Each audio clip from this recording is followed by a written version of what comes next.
Bonjour et bienvenue sur le tutoriel de Linux Tuto World. Donc aujourd'hui nous allons apprendre à installer un serveur OCS Inventory, donc qui va se charger de la supervision de votre réseau. Donc pour avoir l'accès au tutoriel en PDF, vous vous rendez sur la page linuxtutoworld.net dans tutoriel OCS Inventory ng serveur. Alors nous allons commencer par changer le source.list d'origine. Il est comme ça, donc on va tout supprimer.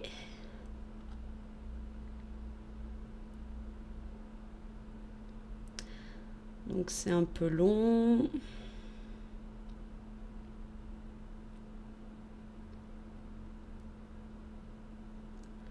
Donc bien entendu j'utilise un système d'exploitation, donc c'est Debian la version 7.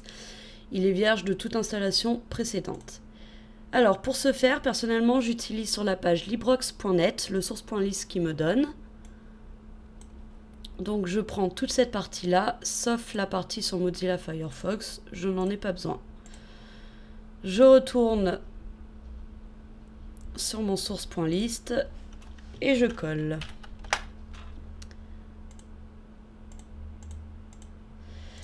Donc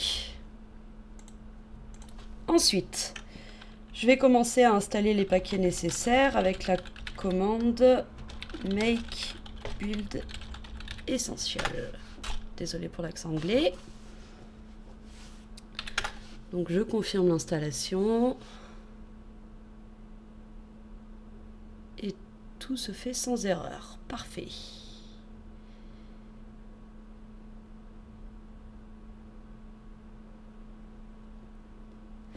Donc ensuite je vais installer Apache. Pour cela, voici la commande.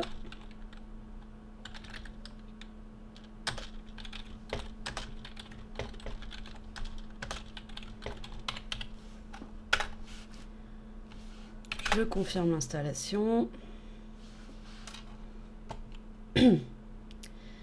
Et donc, à ce stade-là, on va pouvoir aller sur un navigateur web.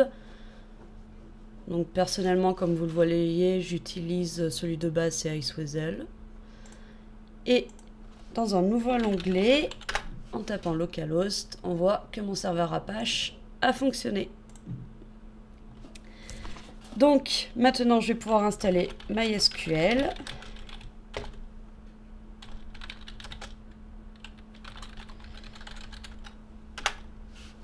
Je confirme l'installation de nouveau et il va me demander un mot de passe. Alors attention au mot de passe de MySQL, il semblerait qu'il demande un mot de passe assez long.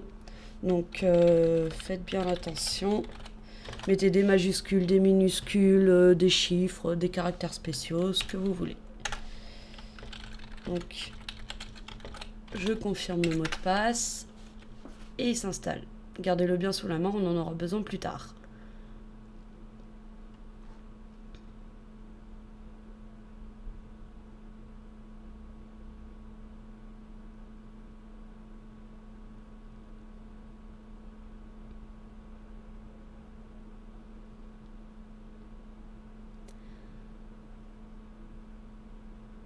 Donc pas d'erreur non plus, tout semble parfait. Et maintenant on va pouvoir installer Perl. Donc cette fois la commande est assez longue, donc je vous conseille d'aller sur mon tuto et de récupérer la commande. Ça sera plus simple. Quand on est informaticien, on est de très bons flemmards. Et voilà, on confirme l'installation.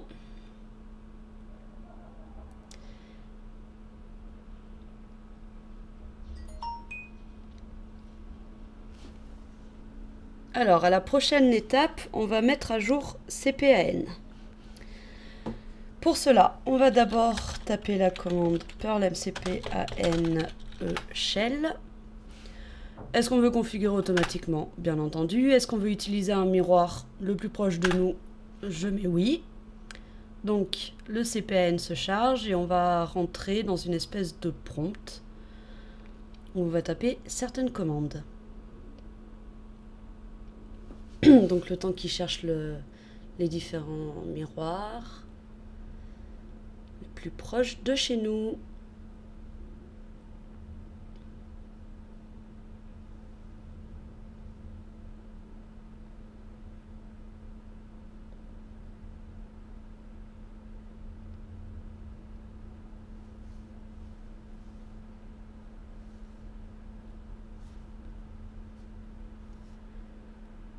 Là, c'est un peu long.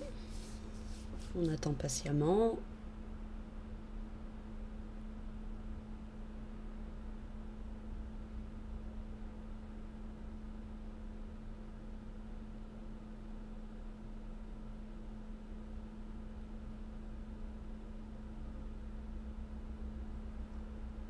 Et voilà.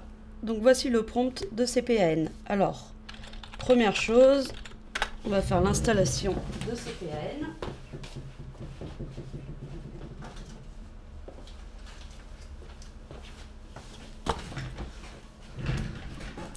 Voilà donc l'installation de CPAN. Une fois l'installation faite, on va le recharger. Parfait, tout fonctionne. Maintenant, on va installer YAML.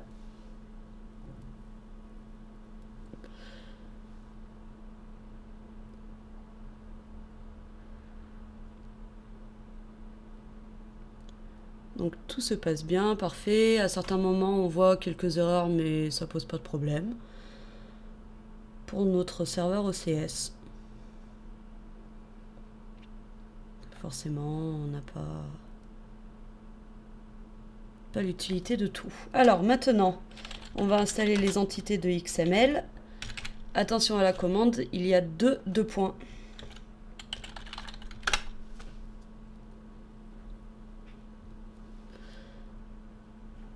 Maintenant, le SNMP, toujours les deux points.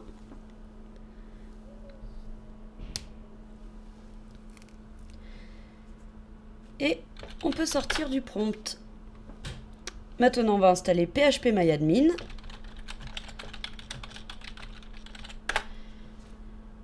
On confirme l'installation. Et on va choisir Apache 2.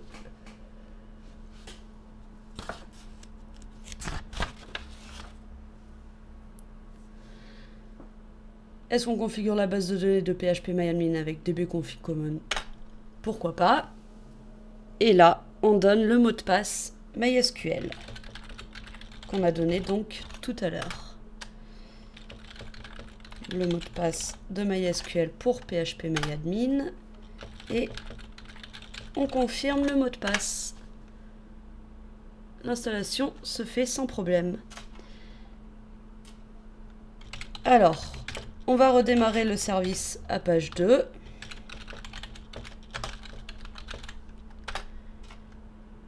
Il redémarre, parfait, et on va pouvoir aller sur le navigateur web et en tapant localhost /php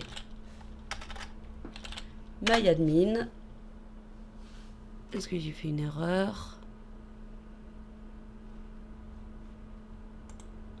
J'ai redémarré le service.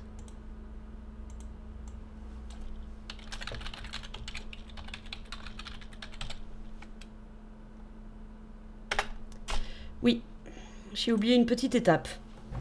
Il va falloir aller dans le fichier etc apache2 apache2.conf et dans ce fichier, tout en bas, bien entendu, il va falloir intégrer phpMyAdmin. Donc on va tout en bas du fichier et ici on tape la commande include etc phpMyAdmin apache.conf.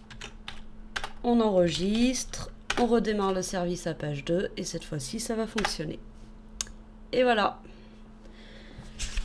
Donc pour la connexion, l'utilisateur c'est root et le mot de passe que vous avez renseigné tout à l'heure.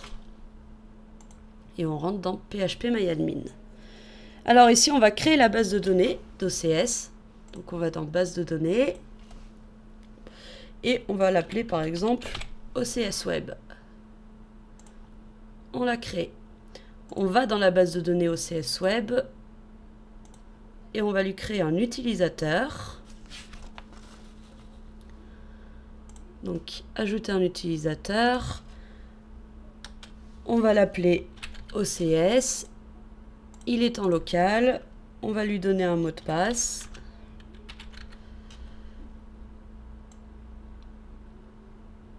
On lui donne tous les privilèges sur la base de données OCS Web.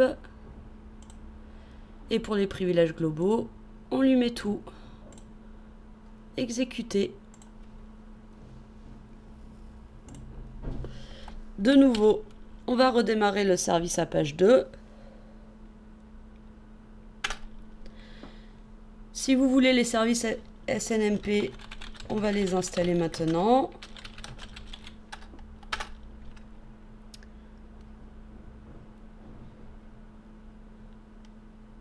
Voilà, donc SNMP, ça permet de faire la remontée, par exemple, des imprimantes.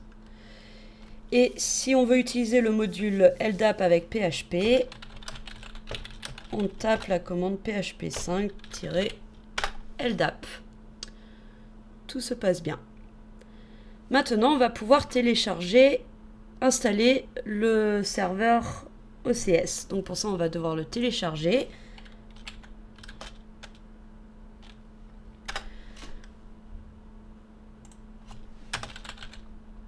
On va sur la page.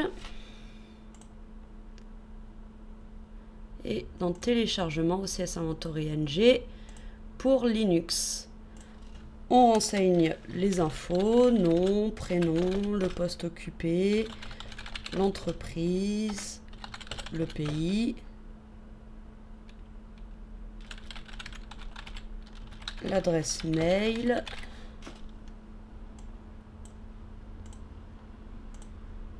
et on clique sur téléchargement. Là, on va cliquer droit, copier l'adresse du lien, on retourne sur notre serveur et on fait wget et l'adresse. Donc là, il est en train de se télécharger. C'est une archive en pointard, donc forcément, on va la désarchiver avec cette commande. Là, on tape OCS-ng Unix server pointard.gz. On l'a désarchivée. Par mesure de sécurité, maintenant, on va la supprimer. On supprime bien le pointard GZ. On rentre dans notre dossier qui a été créé. Et là, on va taper la commande ./setup.sh. Et voilà, c'est parti pour une série de questions. Alors, en théorie, toutes les propositions sont justes. Maintenant, vous pouvez toujours vérifier. Est-ce qu'on continue? Oui. Est-ce qu'il est en local? Oui. Quel port on utilise? Pas de problème. Par rapport au dossier, essayez de ne pas trop les changer. Si jamais un administrateur vient après vous, il ne saura pas où sont les fichiers qu'il peut rechercher. Donc, on ne change pas les dossiers. Conf.d, le Perl. On continue. On continue, c'est pas utile.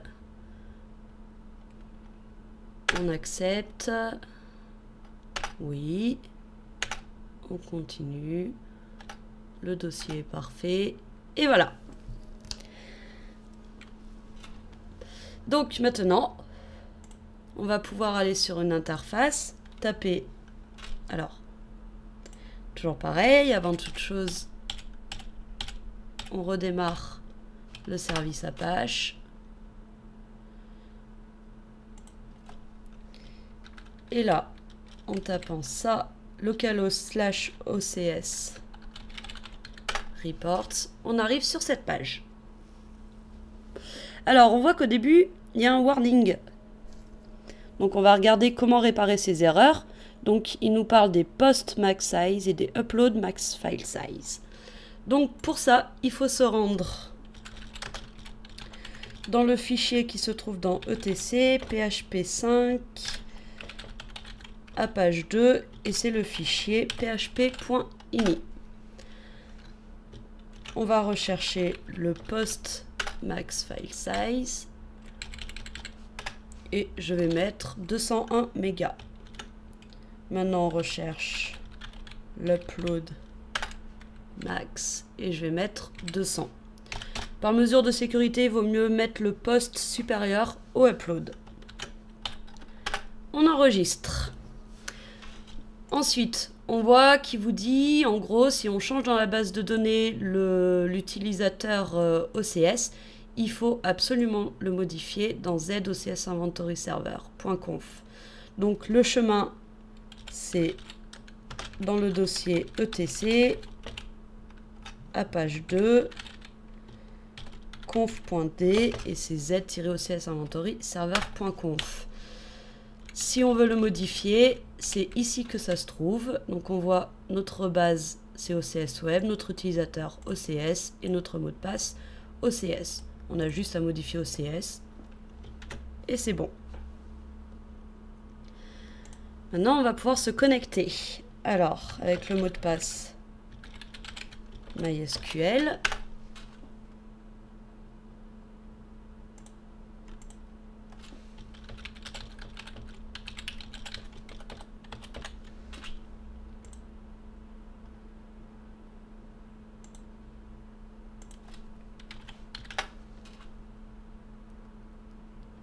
Donc non, raté. Ici, c'est le mot de passe que vous avez mis pour la base de données OCS Web. On regarde les informations et on envoie. Et voilà, on peut rentrer dans l'interface d'OCS. On se connecte en tant qu'admin, mot de passe admin.